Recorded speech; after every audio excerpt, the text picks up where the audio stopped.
Okay, my name is John Christmas, and thank you to Brussels Press Club for inviting me to do this. I'm presenting my book on the screen right now, but this is about a news issue, although I do have a thriller novel published about this book, about this issue. I co-authored the book with William Burton McCormick. It's called KGB Banker, and the publisher is Sunbury Press in the United States. Essentially, I've been fighting against Russian mafia money laundering in the European Union since 2004, when I blew the whistle against my employer, Parex Bank of Latvia. However, my efforts have been mainly blocked by the Latvian government, auditor EY, the European Bank for Reconstruction and Development, or EBRD, Eurostat, and the European Central Bank, or ECB. Since the threat of the Putin regime has gotten progressively worse every year and really is at a climax right now, I think it's the time for people to wake up with what some of these institutions are doing, which support his money laundering activities in Europe.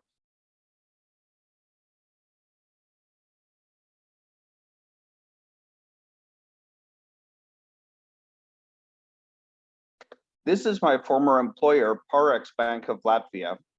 It was the grandfather bank of something that some journalists call the Latvian Proxy Network, which is a group of banks which use, I'd say, over 100,000 shell companies to move mysterious and large amounts of money around between each other and between other accounts in other countries.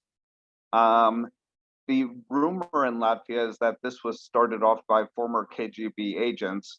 But anyway, they were supposed to be clean at the time they hired me. I mean, with clean audits from EY and nice ratings from the ratings agencies.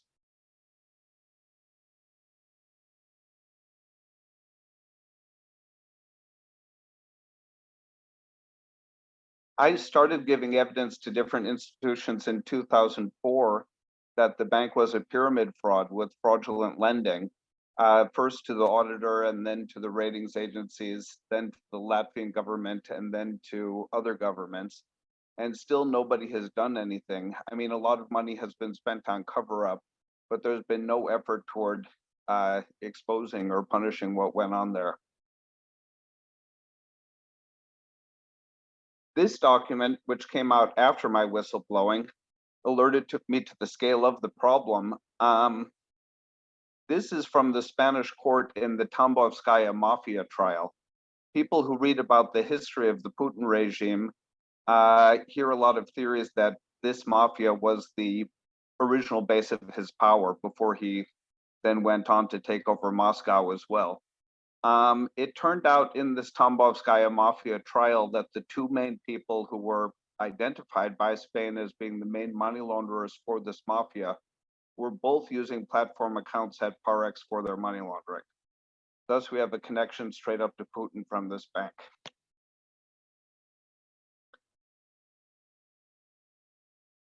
This is a connection with the Latvian government that a lot of people don't understand what's going on with the Latvian government, and this is where the media often gets it wrong. Latvia is a member of the European Union and NATO. Latvia's leaders get invited to Western events and are treated like, they're part of the team of the EU and NATO resisting Putin. But people don't seem to pick up on the clues of the secret things that are going on behind the scenes. I actually know the Prime Minister of Latvia. He was one of the first people I gave the whistleblowing information to.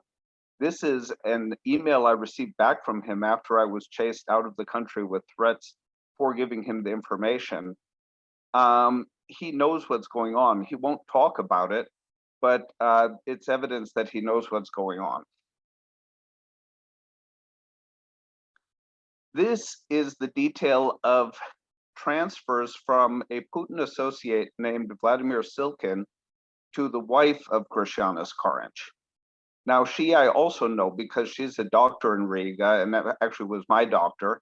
So she was aware that I had given information to her husband, and as a result got chased out of the country. and afterward, it appears that she received 6 million euros. This is something that for sure should be not only all over the Latvian press, but it should be in the international press. I think for the European Union and for all of the NATO states, it should be interesting this possibility that the prime minister of one of the EU and NATO countries is working for Putin.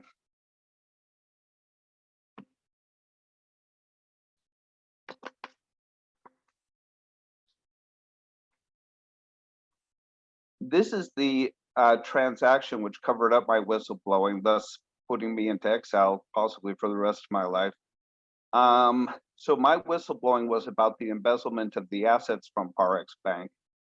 Latvia invited the European Bank for Reconstruction and Development to do a due diligence on the bank to show that it had not been looted, because some people thought it had been looted. There was even a riot in Riga because a lot of people thought that the bank had been looted because of its reputation as connected with Russian mafia. The EBRD announced that the bank was clean, that it was valuable, and they announced an investment in the equity of the bank, signed by Latvian politician Valdis Dombrovskis, who later got elevated to a top position at the European Commission, where he makes certain important announcements, like a year ago about the new unified AML program for Europe, more recently about how Europe's going to crack down on shell companies. He uses big words about how he's fighting against all this evil and corruption, but he's the one who signed this deal, which covered up essentially the embezzlement of the assets of Putin's bank and put the losses to European taxpayers.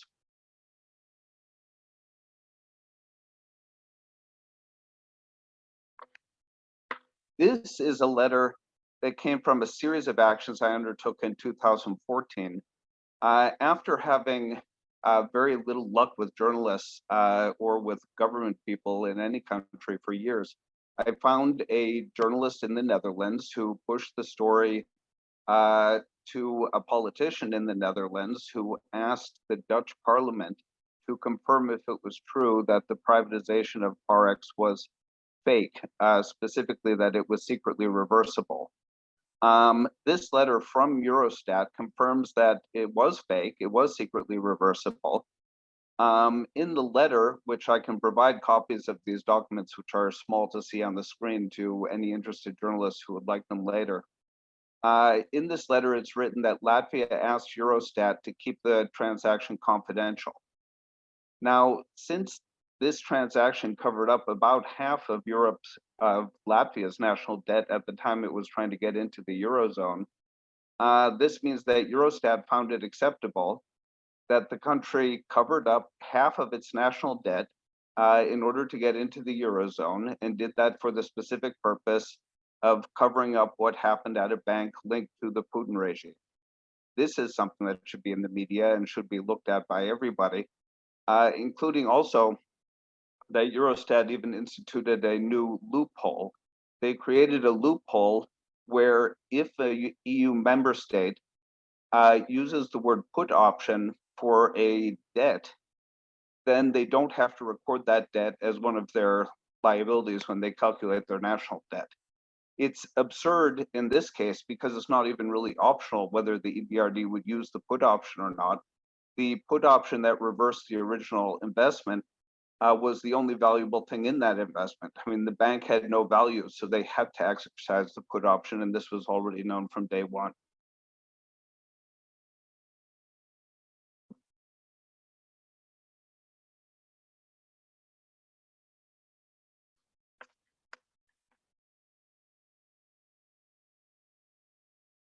So while the Latvian politicians, before the EBRD deal, they were mostly blaming the United States for the collapse of Parex, which was totally false.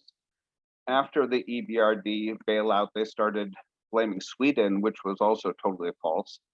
While this was going on, some interesting revelations came out. One was about a transfer. It was the largest known false transfer so far that's been discovered from Parex Bank. Parex Bank made a loan. They booked it as a loan, but it was just a transfer of money with no collateral that was never paid back.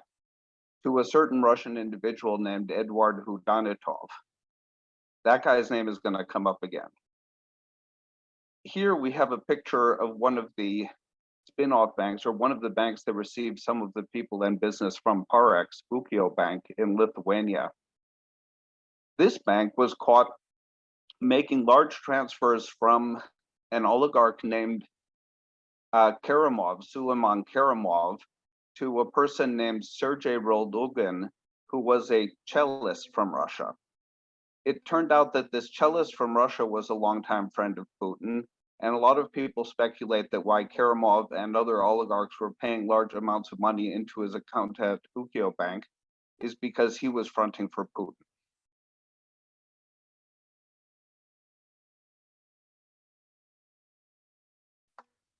Here's another bank that in a way was a spin-off from Parex, because a lot of Parex accounts and staff moved over to this bank at the time that Parex was bailed out, ABLV Bank.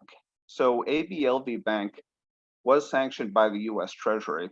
It was regulated by the ECB. The ECB never found anything wrong with it. And why the ECB cannot find anything, either because they're not looking or because of corruption, I don't know. But somehow the US Treasury found out that ABLV Bank was doing serious money laundering, and the US Treasury sanctioned it.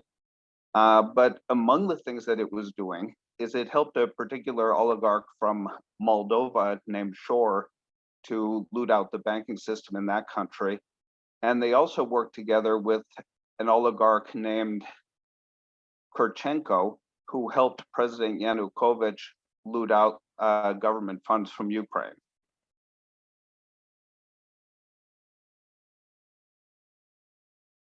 So now we get to the third and final important successor bank to Parex, Citadele Bank. So Citadele Bank is claiming to be clean. They still have most of the same employees and the same customers from the old Parex. But again, something fishy has happened, because the EBRD has a shareholding in Citadele Bank. And again, according to another Eurostat report, that investment is also fake. It's also secretly guaranteed and due to be reversed.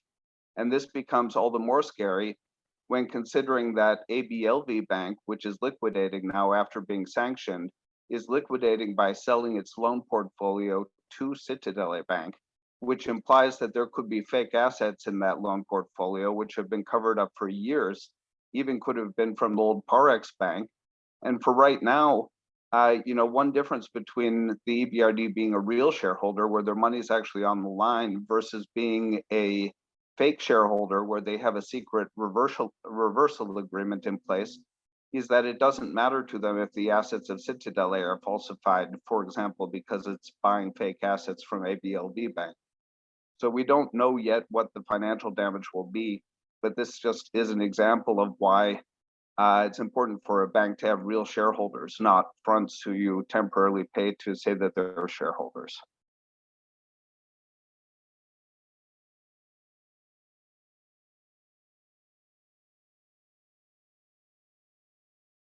So the story coming out of Latvia generally is that all bad things that they have done in the past have been cleaned up, and that the country does not have money laundering anymore. They have not actually arrested anybody, and they have not actually recovered any stolen money. I mean, the same guys who have been doing the money laundering for 30 years are still doing it, and they're rich and free and don't seem to have any problem with law enforcement from Latvia or from Europe or from anywhere.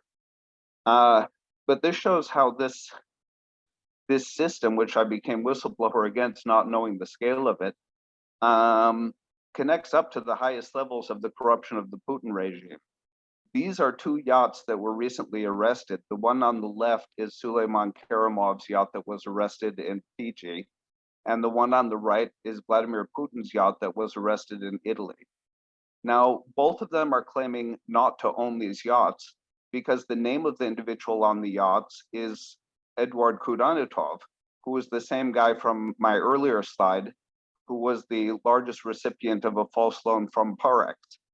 So somehow that guy Khudainatov, and also the other guy who was tied in with Suleiman Kerimov as well, the cellist Roldugin, those people appear to be the fronts for Vladimir Putin, that this money is getting, the money starts off in a European Union bank in Latvia or Lithuania. It goes to a front person for Vladimir Putin. The bank collapses because of looting. The looting is partially covered up by the EBRD, which they did in the Ukio Bank case as well. And we're stuck with the tab for this.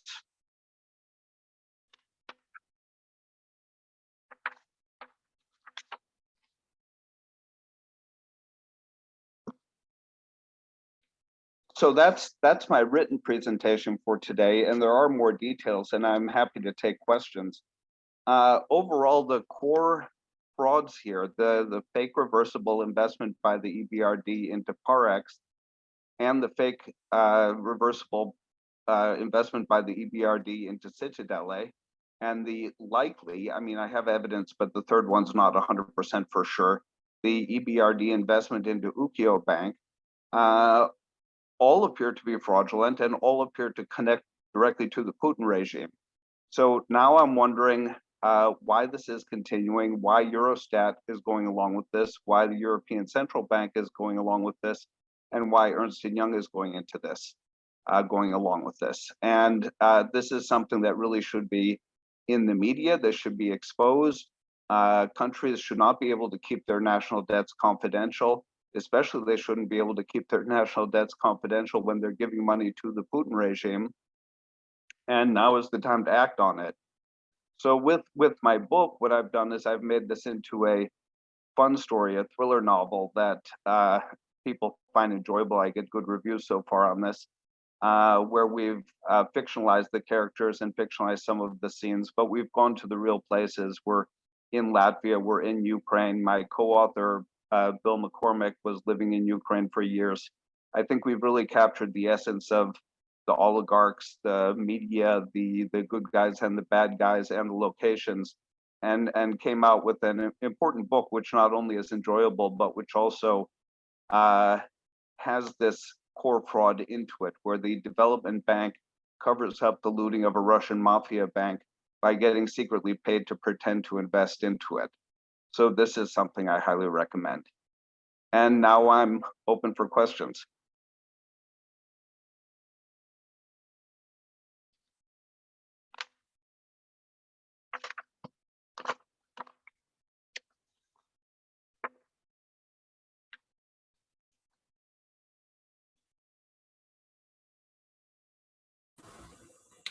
Hello, can you hear me? Yes, hello, Robert, I can hear you. Yes, I'm in Canada. I'm wondering whether you found in your, thank you for an overview of what must be a mountain of material that gives the basic points. I'm interested to know, in your long and deep research in this particular matter, have you found European NGOs to have any role either in conduits for money laundering or in reputation washing for those accused of money laundering? Well, there are certain tricks that Russian intelligence plays, and setting up NGOs that look like they're doing one thing, even though they're actually doing the opposite thing, is for sure an issue. Canada, by the way, is an owner of the EBRD, and Canada is fully entitled to ask the EBRD for an explanation. I keep hoping that people don't wait for the United States or the UK to do something, and that Canada or Belgium or any other country which is a member of the EBRD can do something about this. But one issue with the EBRD is they run these institutes which they fund. Like there's some institute for good corporate governance in Ukraine which they fund. They have other similar things that they fund. They have anti-corruption events where they present themselves to be fighting corruption. They have close contacts with Transparency International. They even trade people back and forth between the EBRD and Transparency International. So it's very hard to for me to get the message out. If you read the EBRD annual report, you'll see page after page after page about how they're rescuing the poor people in the poorest countries, and then you get to the end of the annual report and see that they made 2.5 billion euros of profit last year. And this should be a red flag, because it's not possible to do those activities and get so much profit. And that's even after paying consulting fees to a lot of people. The main one in the United States that I have tied into this is the Atlantic Council, which on a couple occasions has written articles that contradicted things that I was saying. Like, for example, they were supporting Valdis Dombrovskis in Latvia. They were supporting, what was the other big one? They were supporting the EBRD as well, with certain things that the EBRD was doing in Ukraine. So it appears that there are NGOs out there which are, or in that case, it's a think tank. I don't know if that counts as an NGO, but where there are these institutions which are supposed to be pro-democracy and anti-corruption that are giving out messages that are protecting the corrupt people.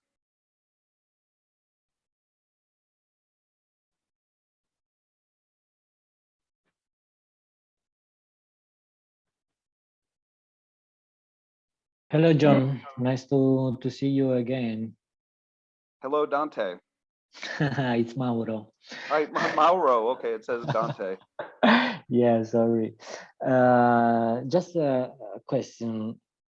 How the war in Ukraine is affecting the presence of oligarchs in Latvia, and how this war is affecting the choices made by the Latvian government in financial or military stuff?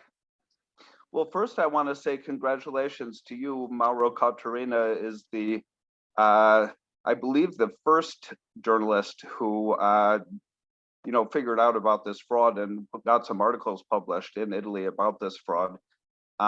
There were a couple others after, but you were number one, the first one who realized that what's going on in the media in Latvia is not really the truth, and that it's good to dig deeper into the story. There have been several sanctionings which I welcomed, and they did not sanction any more of the Latvian oligarchs, but they did sanction several oligarchs who are connected with Parex Bank. 3 of them are Mikhail Friedman, Piotr Aben, and Victor Vekselberg, all of whom had close relationships with Parex, and all of whom are on sanctions lists now. I read that Vekselberg's yacht has been seized in Mallorca. I hope all these yachts that got seized, they're going through the evidence on the yachts. Hopefully they have stacks of documents about their banking transactions. I'm not sure about that. But the Latvian government itself is distancing itself from all this, saying that they've always been against Putin and they're, always fighting against money laundering. So they still haven't admitted to anything. And they are sending some support to Ukraine. I mean, it's less than the amount of money they helped to steal from Ukraine. So there still is a net loss to Ukraine. But I was happy to see certain people on the sanctions lists who are connected with Parex. Just another very fast question, because actually I'm writing for another newspaper called Eurovox, and I will contact you during the next week because I'm actually in Poland, but I'm planning to go in Riga during July, and I will ask you what's the situation actually in Latvia about this financial fraud that you exposed? I mean, do you have any evidence that Latvian media are still interested on exposing this situation, or there is no any attitude on try to expose again this matter? Well, I can say with Latvia, the situation is still very bad. My whistleblowing is not in the media. this 6 million euro transfer from a Putin associate to the prime minister's wife is barely mentioned in the media, and there's no law enforcement response to that. So the whole EBRD thing was actually made into a state secret. I mean, they admitted that when they reversed the first one, and the second one also appears to be a state secret. So they're trying to keep the reversible privatizations out of the media by threatening to prosecute anybody who makes an article about these things. So that's a worrying trend in Latvia. And then another worrying trend in Latvia, and this is not from years ago, but it's from right now, is in the last 12 months, I've had 3 different activists contact me saying that Latvian police officers visited their houses and told them to stop sharing my Facebook posts. So the attitude in Latvia clearly is continued cover-up for as long as possible. Another thing you might be interested in, because it's much bigger than Latvia, is there's a bunch of other countries where I've discovered that the EBRD is doing something which could be similar. I mean, they still have this stake in Šiaulių Bank in Lithuania, which is the former Ūkio Bank. They still have stakes in Bank of Cyprus, which is connected to Putin's money man, Viktor Vekselberg. They still have a stake in Ameria Bank in Armenia, which is controlled by Putin's money man, Ruben Vardanyan. One of the purposes of all of these appears to be getting United States dollar correspondent accounts, because banks that are moving a lot of Russian money generally cannot get USD correspondent accounts. However, they made exceptions for those. And it seems to be because the EBRD is there, and the EBRD is assuring everybody that the bank is being run cleanly. But how can it be run cleanly if guys like Vardanyan and Vekselberg are still involved there? So for sure, I can come up with new things for you and new angles and even new countries. And this fraud has not gone away in the years since we met. It gets larger every year. Thanks, John. I will get in contact with you next week. Thank you, Mauro. Have a nice day. I have to go. Thanks.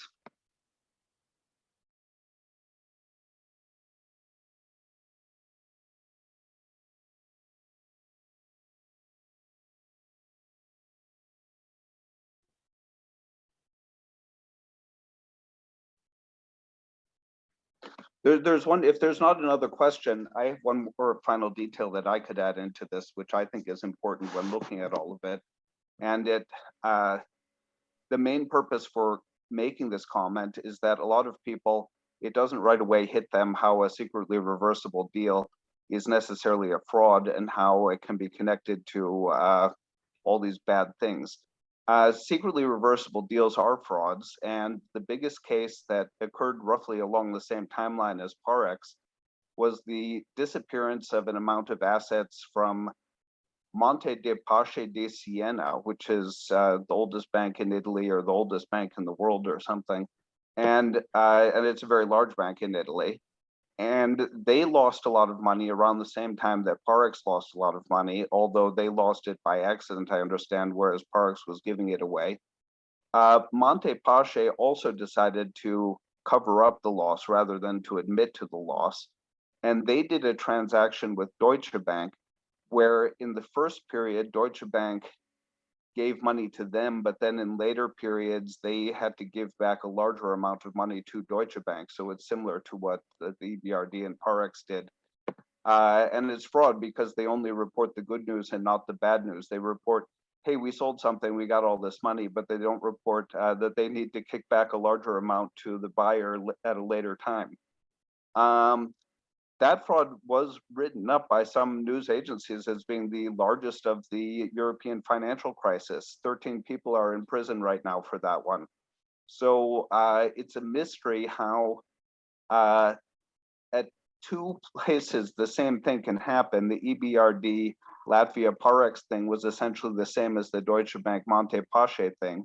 But in one case, the person who did it became recognized as a hero and is at the top of the European Commission now. And in the other case, the people responsible for doing it were prosecuted and convicted and sent to prison. So how can these 2 similar things happen at the same time with such opposite results?